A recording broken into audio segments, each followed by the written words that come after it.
어쨌든 지금 우리가 이제 이번에 코로나19로 인해서 신천지의 실체가 어느 정도 이렇게 드러나지 않았습니까?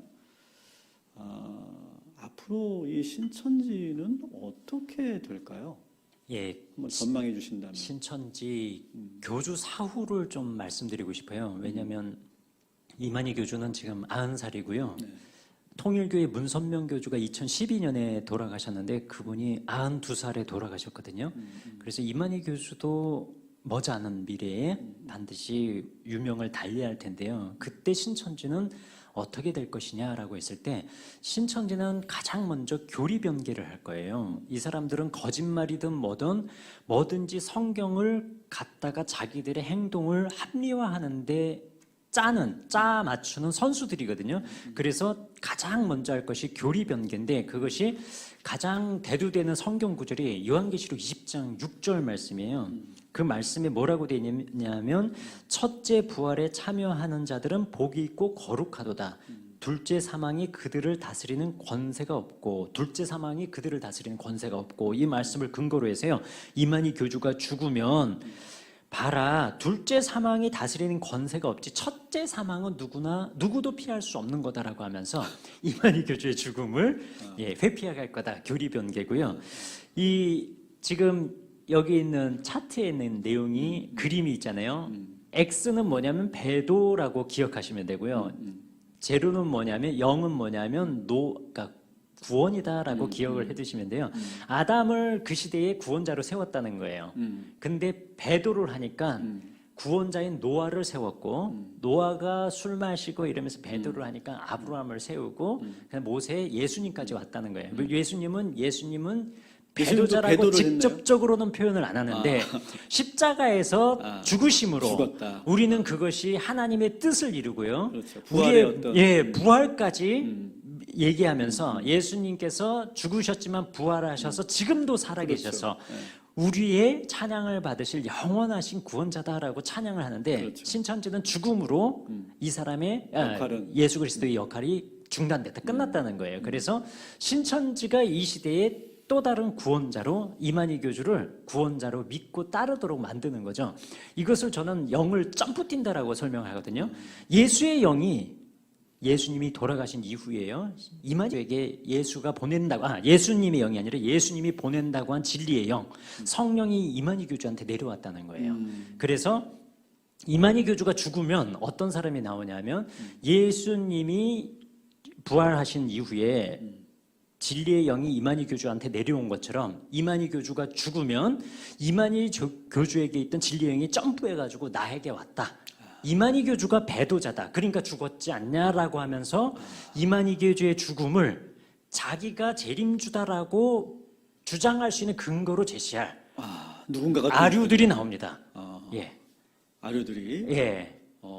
아류들도 나올 거고요. 그러면 어떻게 보면 지금 이러한 그 코로나19로 인해서 이렇게 막 파헤치고 있어도 목사님 보시기에는 큰 데미지가 없을 것이다. 데미지는 진성당원에게는 없고요.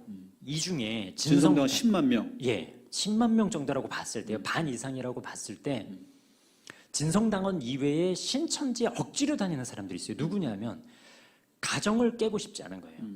엄마가 다녀요. 남편이 다녀요. 아내가 다녀요.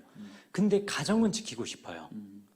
그래서 어쩔 수 없이 따라다니는 사람들이 있어요. 이 사람들에게 이 코로나19는 굉장히 큰 충격일 거고요. 정말 어떻게 할 것인지 인생을 건 줄다리기를 지금 하고 있을 거라고 봐요. 그러할 때 정말 하나님 안에서 양심적인 결단을 신천지 진성당원이 아닌 당원들이 좀 했으면 좋겠다는 생각을 갖고 있어요.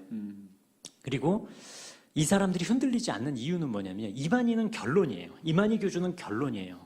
뭐냐면 공식은 이미 그러니까 수학 공식으로 얘기하면 답이 있었는데 답이 사라졌어요. 죽었어요. 답이. 그러면 이 공식을 다시 한번 살펴보고 다른 답을 내놓을 거예요.